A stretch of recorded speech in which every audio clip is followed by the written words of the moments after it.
Hey, it's Chris from Maynard Dog Training Solutions down here at Dogtopia in Warwick. We're going to go over a little bit of, and here's Dave. Afternoon, everybody. We're going to go over a little bit of recall today. So what's recall? First of all, it's just calling the dog to you, getting the dog to recall to you or come back to you.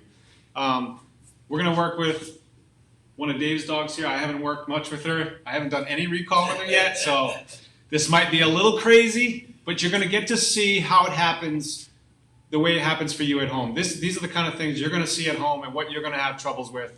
Again, I have no idea what she's going to do or not do. She might just say, I'm done with it. She's been at daycare all day. She might just quit on me. So we'll see what happens. So the first thing I want to start with is I want to have a food reward with me because I'm going to be using a lot of food reward today. Recall is the single most important thing you will ever teach a dog, and is the most important thing that I will teach you. You need to have a very, very solid recall for safety reasons, of course, and just to get the dog to come back to you so that we can get ready to go somewhere else and do something else. So I'm going to start with a handful of food. You guys may have seen this before. We call it puffing the marker. I'm just going to get Mooch warmed up to what I'm doing and understand that we're playing a little game right here, and that good things are going to happen when the food comes out. So I'm going to have her come on over. Come here, Mooch. Come on. Good. So again, this is something you're going to see a lot of. Good, yes. She doesn't want to come near me. That's okay. Yes. I'm just going to say yes and feed. Yes. She's going to do it on her terms. Yes. Again, we're just puffing the market. We're just warming her up to the training. Yes. Yes. Yes. I'm just using a kibble. Food. Yes. Good. Yes. Yes. Yes. So that should be good enough right there to warm her up. Now I'm going to grab a 6-foot leash. I just use a regular lead or leash. She just has a regular collar on right now. And what you're going to do is you're going to start this in the house. If you have a nice open room, then great. If not, you can use the living room, the kitchen, whatever it is that you want to use. And I'm going to hook up a leash to her.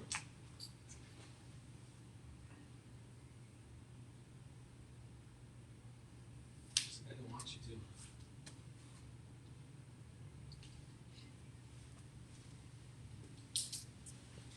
So now, using the food that I have, all I'm going to do is lure her to me, and I'm going to feed her when she comes to me. I'm not going to use her name just yet, because I really want the name to be powerful when I start using it. So I'm just going to get her to come to me.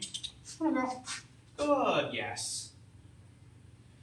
Notice I give the leash a little tug. I want very, very minimal pressure. I want the least amount that I need in order to get her to pay attention and come to me. I don't want to be pulling her the entire time. I just want to give her a little tug. Come on. Good girl, yes. Come on, girl. Come on, girl. Good, yes. Come on, girl. Good. Now, she may get distracted on something. I could even help her get distracted on something.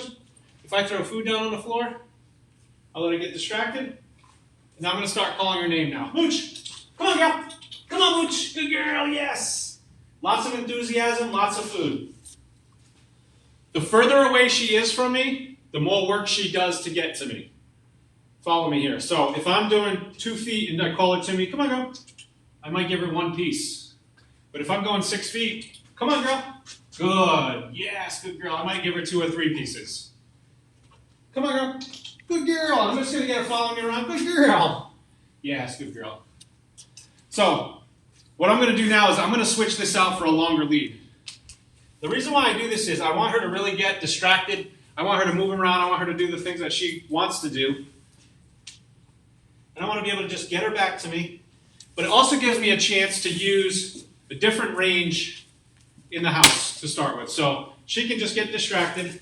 And in the house, I can start with this drop down. I like to hold it. You can drop it down. It doesn't really matter.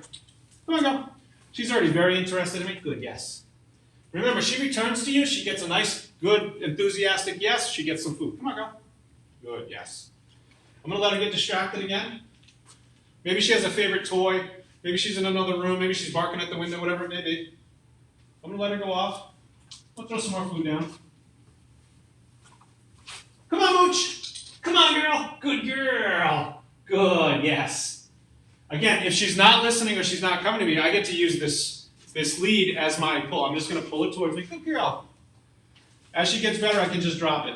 I just want the weight of that lead to be on her now. I don't want the pressure of me being on it. I I want her to just know there's a little bit less pressure on there now. Come on, girl. Come on, girl. Good. Yes, good girl. So she's a little hesitant for me calling her. That's okay. I'll get her to me. Come on, girl. Come on, Mooch. Good, yes.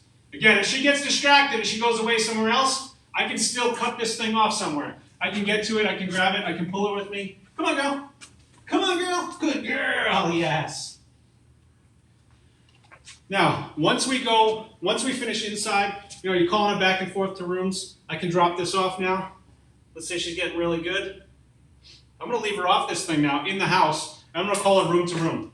I might even have other people from my family or my friends that come over calling her room to room. I can reward her in one room, call her to another room. And we can switch up upstairs, downstairs, in the basement, whatever, what have you.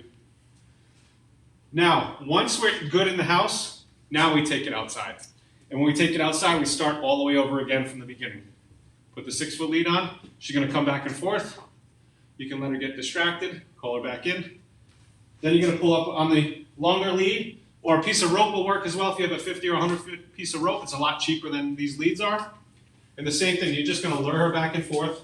So I'm going to get her right back up. What's going to happen here is, as she gets better on this, I don't need to use it all the time outside. I can just throw this big giant 50-footer down and let her get distracted a lot. And she's going to go get distracted right now. And you can see that lead going away right now. She's getting distracted. She's out there somewhere. This lead's starting to disappear a little bit. That's okay. I can cut it off. Mooch! Come on, Mooch! She's very distracted right now. I just get the lead. Come on, girl! Come on, Mooch! Come on, girl! Good girl! Come on, girl! Good girl! Good! And pay her really good. Good girl. And pay her really good. It's very important that you pay her when she comes back, especially from that far. She gets a whole handful from that far. You can practice this out in your yard, in the front yard, out in the woods, wherever it may be. The cool thing about this lead is, if she gets away from me for real and I can't catch her, she's likely to get tangled on something. So this thing's going to get tangled in the woods, and I can catch up to her. So your dog might be too fast for you to catch, but they're not too fast for that thing to get tangled up. So that kind of helps us out a little bit. If you guys have any questions, go ahead and type them in the comment section. I'll get to them. I'm not going to answer them right now because that's really the whole lesson right there. But I will get back to you. And if you're having any issues with recall or having your dog come back to you, give me a shout, drop me a line, email, call, text. I'm Chris with Maynard Dog Training Solutions. And that's it for today.